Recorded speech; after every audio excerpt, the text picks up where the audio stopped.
In the early 2000s, the Seattle Mariners made it to the American League Championship Series in 2000 and 2001, where they were one step away from the World Series appearance for their first time in their history. However, those runs were halted by the New York Yankees. A slow roller, but Martinez doesn't run well. Jeter up with it. Starts spreading the news. Cameron into right field. Spencer. Yankees, for the 4th year in a row, have a date with a fall classic. And since then, Mariner fans, including myself, expressed hate on them. I even remember when I was a kid, I was the most anti-Yankee fan you would ever know. But what if I were to tell you that it was the Mariners themselves that set themselves up for this? Here's what happened. Tino Martinez was drafted by the Seattle Mariners in the 1988 draft out of the University of Tampa as the 14th overall pick as a first baseman. Initially, he spent his first couple seasons in the minors showing promise to be a solid baseball player, and then splitting time between the major leagues and the minor leagues from 1990 to 1991. He eventually got the starting job in 1992, putting up 16 home runs and 66 RBIs in 136 games. However, it wasn't until the 1995 season when the Mariners finally got to see Tino at an all-star level. He was selected to the 1995 All-Star Game for the first time of his career. He finished the season batting .293, 31 home runs, 111 RBIs, and a .369 on-base percentage.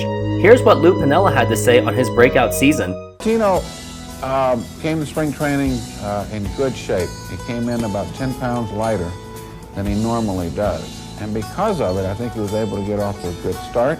Tino Martinez was a big part of the 1995 run, especially offensively, since Ken Griffey Jr. was sidelined for the majority of the season, and he contributed well for the team with his consistent hitting and his defense. His contributions at least helped keep the Mariners in the wild card race while they were still 13 games back from the California Angels in the American League West.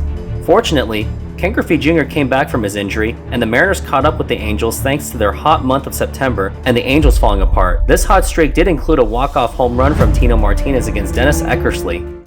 Here comes the pitch to Tino. Swung on and belted deep to right field, and that will be flying away. And the Mariners win it 9-8 in perhaps the most incredible game in their history.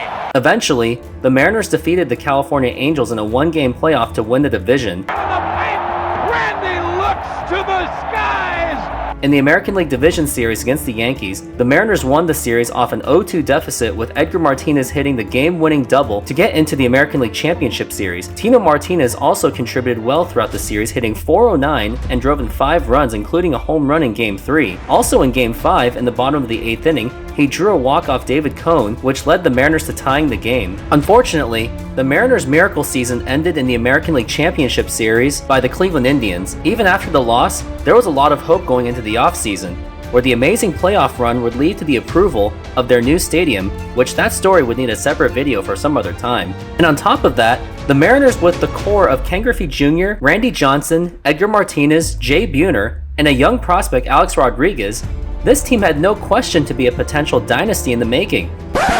But then, the management of the Mariners got in the way thanks to their cheapness. Just barely after the 1995 season, the management led by CEO John Ellis and President Chuck Armstrong felt that they needed to trade Tino Martinez due to their self-claiming need to cut costs, so they decided to put him on the trading block. Another reason why they wanted to cut costs was because they felt the need to extend the likes of Ken Griffey Jr., Randy Johnson, and eventually Alex Rodriguez. But of course, that did not age well at all. Tino actually expressed disappointment that the Mariners had not communicated with him or his agent. He stated, "Before I left the Mariners, I'd like to think that they'd call and see what it might take to sign me."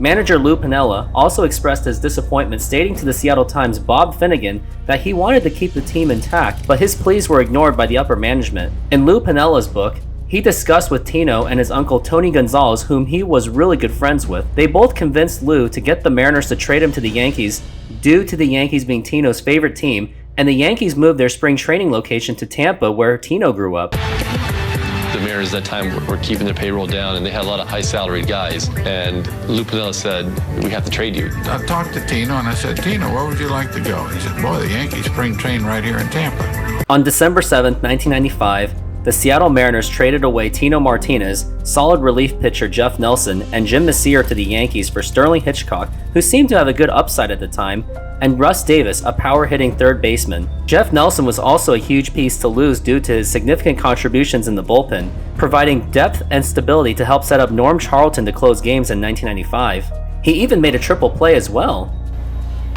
Yep, and he pops it up.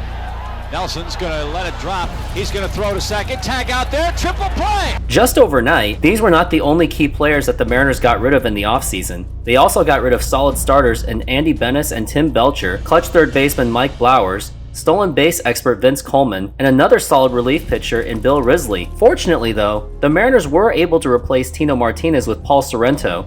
Although he was a solid player for the Mariners from 1996 to 1997, he still wasn't at the level that Tino was at. The Mariners went from a potential dynasty to just a middle-of-the-pack team in the American League. The players that the Mariners got in return, how did they do? Sterling Hitchcock was a regular starter for the Mariners in the 1996 season, but posted a 5.35 ERA and he was let go after the season. But don't worry, the Mariners covered this up with a movie called You Gotta Love These Guys, making him look good. Sterling Hitchcock was 4-1 and went on to be the Mariners' most durable pitcher.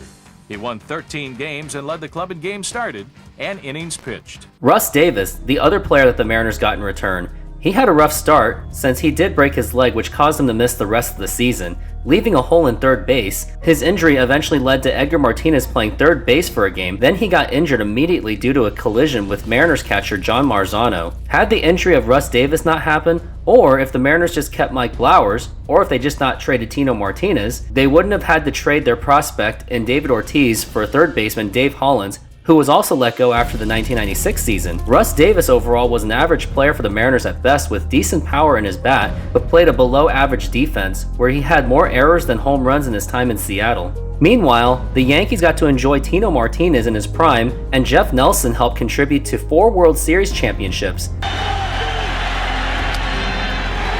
Another chance to the left side. Hayes waits. The Yankees are champions of baseball. The starter of tonight's game is Sweeney, grounds to third. Brocious fittingly with a throw, and the Yankees have done it again. Number 24 is a cucumber. The 1-0. Swung on, hit in the air to left center. Bernie trots over. Curtis is there. Curtis makes the catch. Ball game over. World Series over. Yankees win. The Yankees win. Beyonce gets into one to center. Back is Brian Williams. A third pitch.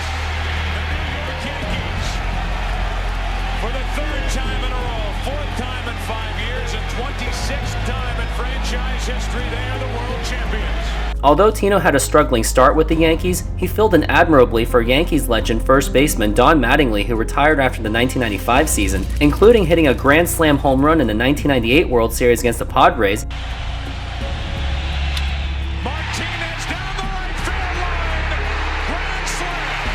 And his game-tying home run in the 2001 World Series. 1 on, 2 out.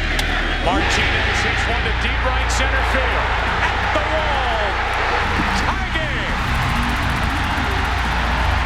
game. Jeff Nelson was a significant part for the bullpen, where he did normally set up for Yankees closers John Wetland and Mariano Rivera over the years. And when the Yankees played the Mariners in the playoffs in 2000 and 2001, Tino Martinez hit home runs against them in those 2 series, and he played well against the Mariners over the years. So yes, it was unfortunate that the Mariners World Series runs were halted by the Yankees in 2000 and 2001, but don't hate the Yankees for it. Hate the incompetence and cheapness of the Mariners management setting themselves up for failure and arguably building the Yankees dynasty. And there it is. This is a video that I wanted to do for a long time, because although I'm a die-hard Mariners fan, I also can't help the fact that historically, the management got in their own way of potential greatness due to their incompetence in the management and of course cheapness.